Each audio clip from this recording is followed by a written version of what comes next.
Today I'm going to show you exactly what I pack and how I organize my personal item bag for a flight.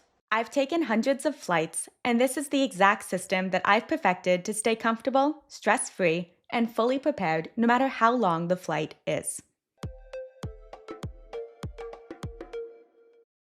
Let's start with the absolute essentials.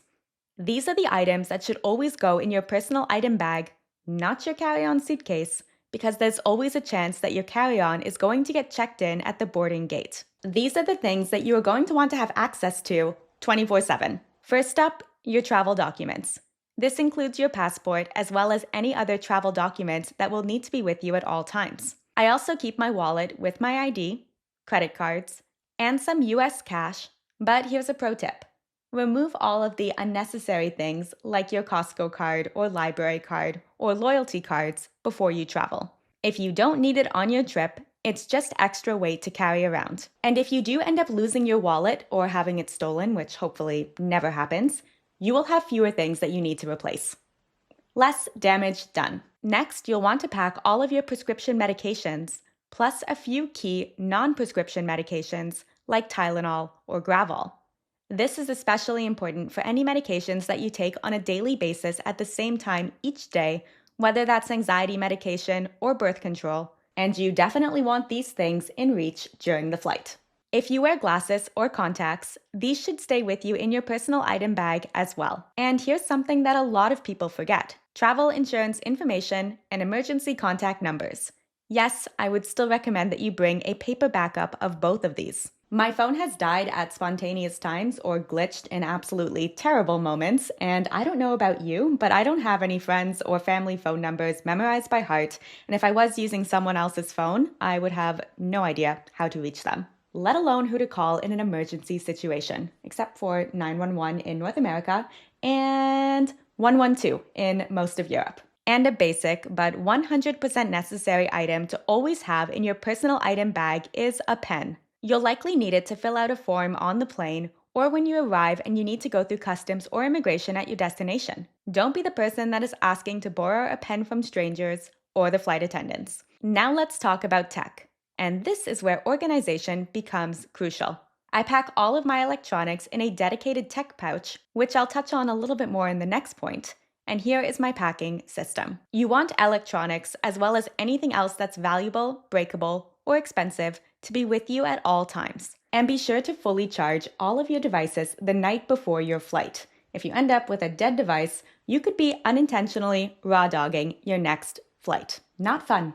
The most obvious electronic would be your phone, but also remember to bring the charging cord and consider a USB-C to USB-A adapter as well. This tiny adapter is so cheap on Amazon, and it has saved me dozens of times to take a charging cord from USB-C to USB-A so it's compatible with the charging slots that are still on most planes. For other electronics, I usually bring my fully charged iPad or Kindle and sometimes my laptop along with their chargers. Download all of your content the night before, including books, podcasts, TV shows, and whatever else you want to use on the plane, on your phone, your iPad, or your Kindle. Do not make the mistake of relying on airport Wi-Fi to download these things before you board. If your phone and iPad take the same cord, you only need to pack it once. I like to put a piece of tape around a colored sticky note to pair electronics with their cord, and then I will wrap all of these cords up in my tech pouch. If you do bring a power bank for travel, it has to go in your personal item bag. It's illegal to put it in a checked bag,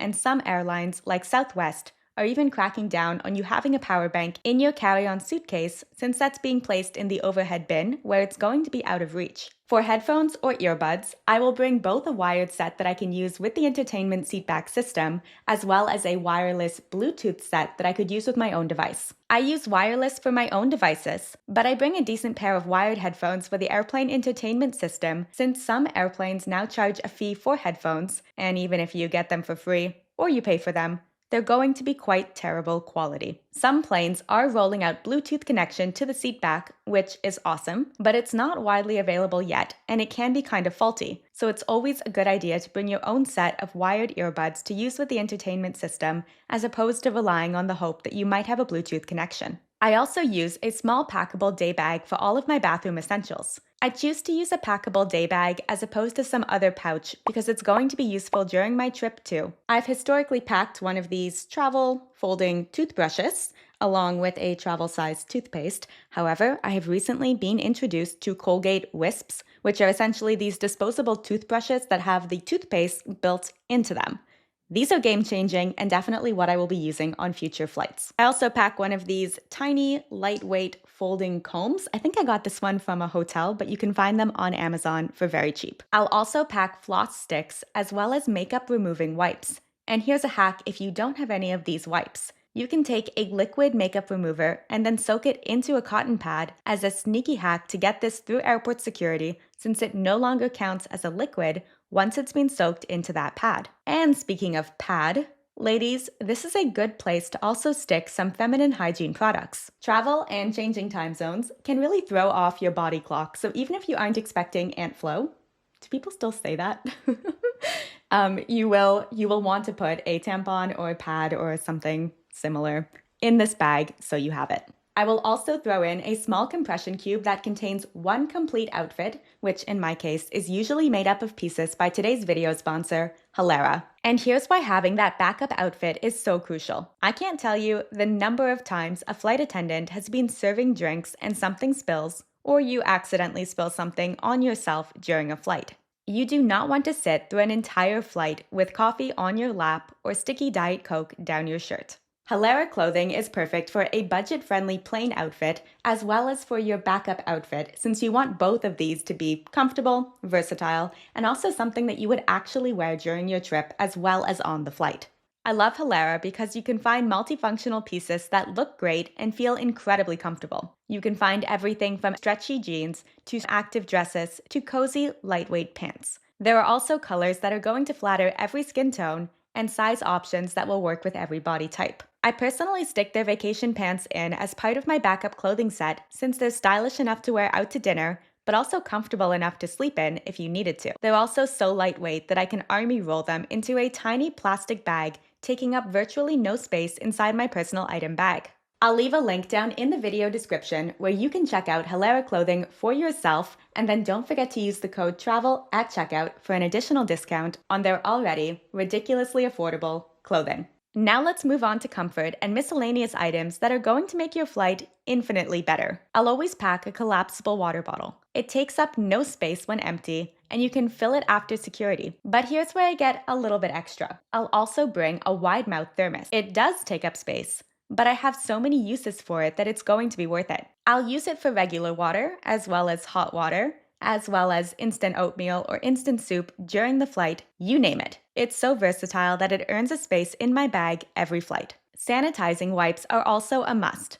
I will wipe down my tray table, armrest, and the seat belt buckle as soon as I sit down, as these places are not cleaned as much as we would like them to be. Airplane air is going to be incredibly drying, unfortunately. But thankfully, there's something you can do about it. I also pack an Aquaphor stick that doubles as a lip balm, but also works for dry patches on your face or your body. Band-aids are something else that I pack that might seem random, but you tend to walk a lot when you're traveling or when you're flying, and I've been grateful to have them more than once for my feet. And an eye mask is absolutely essential for any flight where you want to zone out or sleep. Gum for takeoff and landing also helps with ear pressure. Or if you have had ear pain in the past, ear planes are another great option on Amazon that are even more effective than chewing gum at preventing ear pain. If you wear a mouth guard or nighttime retainers, don't forget them. And also pack a small moisturizing cream for your face, since the dry airplane air is going to 100% dehydrate your skin, and your face is going to thank you for packing some extra cream. Eye drops are also a great idea if you are prone to dry eyes. It can get very uncomfortable on a flight without drops. This mini fan is also a game changer and one of the best-selling things that I recommend from Amazon. Planes are often so hot when you first board, and this fan is going to save you from getting all sweaty, only to end up being freezing cold an hour later when the AC starts blasting. And I'm not sure what category this goes in, so I will mention it here. Clips for my personal item bag zippers. In-flight theft is a growing problem, and while this isn't locking your bag, it is going to create an extra barrier so someone can't be sneaky and slip their hand into your bag without you noticing. Let us know down in the video comments what your #1 essential item to pack in your personal item bag is. You guys leave the best comments and ideas down in the comment section, and I'm always learning new things, so thank you. You'll also find a free downloadable checklist in the video description of all the things that I mention in this video that's going to help you take the guesswork out of what to pack the next time you fly. Now let's talk snacks, because this is where you can really save money and ensure that you have something you actually want to eat that isn't going to be breaking any travel rules. Pretty much any solid food is allowed to go through the security checkpoint, and anything that you buy at the airport after security can be brought onto the flight, with the exception of alcoholic drinks. Everyone should consider packing their own snacks when they fly, and if you have any dietary restrictions or allergies, you'll benefit even more by not having to hunt for anything acceptable at the airport. You're also going to save a ton of money. Here are my plain snack rules. Nothing smelly or spicy, or that goes bad at room temperature quickly. And then if it's fruit, vegetables, or jerky, expect to finish it during the flight, or you'll need to throw it away before you arrive and go through customs if you are taking an international flight. Also, nothing crumbly. And if it's possible, which it should be possible, please try to avoid anything that has nuts, as those on board with allergies are going to thank you. And also not die. My go-to snacks for a flight are going to be protein bars, popcorn, gummy candy, beef jerky, electrolyte packets, and some caffeine-free tea bags. The tea bags are great because flight attendants can almost always give you hot water during a flight, and the tea that they have ready-made and serve is often full of caffeine. I'll also sometimes stick in a packet of instant oatmeal or instant soup that I'll put in my thermos and then ask a flight attendant for hot water. Because I do this so often, you will also always find a spoon tucked away in my personal item bag. Doesn't stay tucked away for long. The key to a great personal item bag is organization and thinking ahead. Pack under the assumption that your carry-on is going to get checked in, because it very well might, and even if it isn't, it's not going to be easy to access from an overhead bin mid-flight. I'll put a video on the screen now, as well as link it for you in the video description, on some genius hacks that are going to make any flight 100 times more comfortable, even in economy. You'll definitely want to watch that one next, especially if you have a flight coming up. Don't forget to hit that subscribe button to join Ollie and I back here for more travel tips and hacks each week, and we will see you in that next video soon. Bye.